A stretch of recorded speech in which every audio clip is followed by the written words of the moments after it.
Putin spoke about the Kursk operation and the media in Russia. Putin said that the media in Russia are completely independent. No one forbids them from working, and they say whatever they want. This sounds absurd.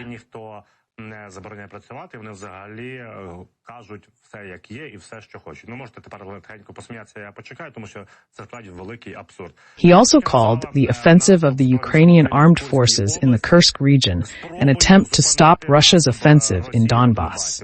He said this during an open lesson on September 2nd, talking about important things at the Kyzyl school. This was reported by their Interfax.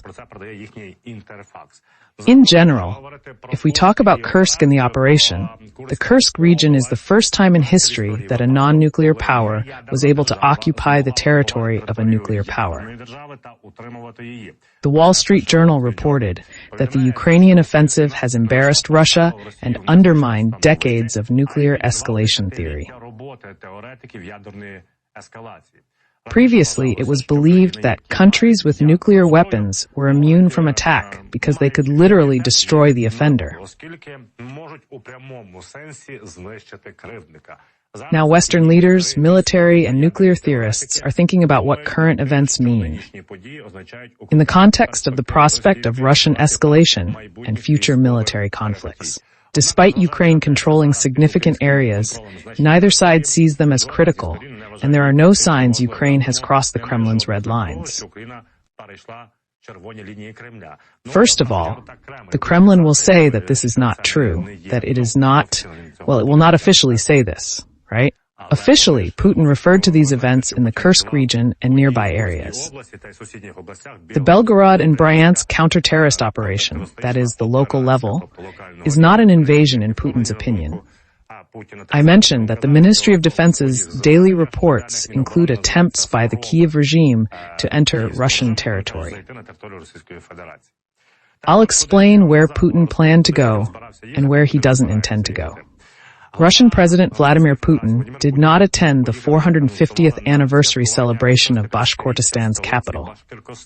The event was scheduled for August 30 to 31st. Ruslan Gabagabasov, head of the Bashkir national movement in exile, suggested that Putin avoided it to prevent damaging his rating in a troubled republic with an unpopular local leader. Bashkortostan is a republic with protest potential, run by an unpopular leader, Radi Khabirov.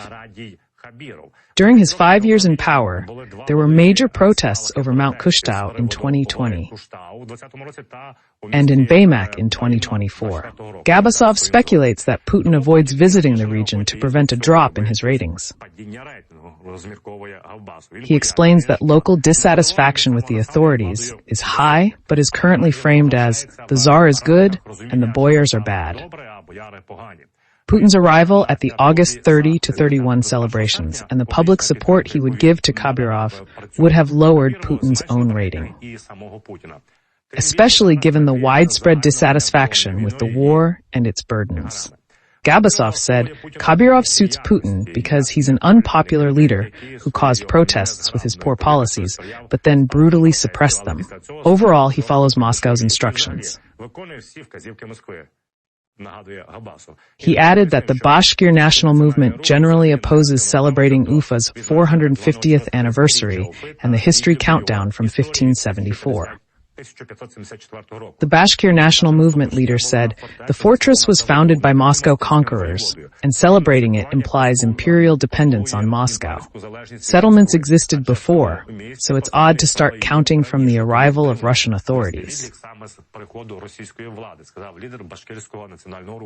The protests in Bashkortostan happened in January. The conflict began over a criminal case against activist Ilya Alsanov. As early as 2023, he opposed geological exploration in the local area, pointing out that it was a deal between the local authorities and the Russians. Later, in January 2024, he began to face various cases. Thousands of Bashkirs, from 1 to 500 people at different times, protested against this trial.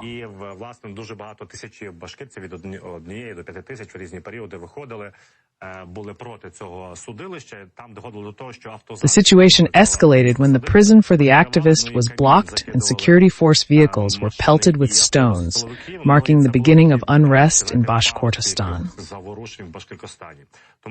That's why Putin canceled the trip, afraid to travel around his Great Russia. Instead, he decided to go to Mongolia. Russian dictator Putin has received assurances that he will not be arrested in Mongolia under an international criminal court warrant. Bloomberg reported that this country has ratified the Rome Statute. Putin's September 3rd visit will be his first to an international court member since an arrest warrant was issued in March 2023 for kidnapping Ukrainian children. According to the Roman statute, Mongolia must execute the warrant and arrest Putin if he appears on its territory. The Russian leader's visit comes just 6 months after Mongolia's first judge at the International Criminal Court began his tenure. President of Mongolia, Ukhnagin Kursk, welcomed the event as proof of Mongolia's growing reputation and strengthening status at the international level and in the arena, the Mongolian National News Agency reported. The agency reminds that Russia intends to build a new Power of Siberia 2 gas pipeline through Mongolia to China. Some experts believe Putin is visiting Mongolia under China's security guarantee. Kremlin spokesman Dmitry Peskov said, "There will be no problems. All aspects have been carefully prepared, and we have an excellent dialogue with our friends from Mongolia." It is noted that Mongolia, a signatory to the Rome Statute governing the court, is obliged to execute the warrant and arrest Putin if he appears on its territory. Mongolia's handling of Putin's visit creates a safety cushion for other Rome Statute signatories. If he isn't arrested in Mongolia, other signatory countries he visits might use Mongolia as a precedent.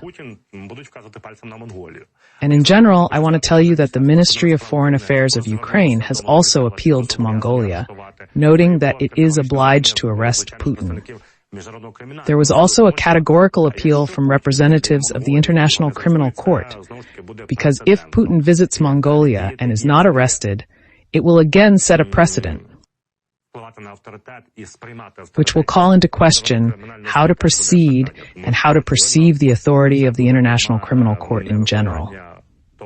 Obviously, this would be a direct failure to comply with the requirements of the ICC.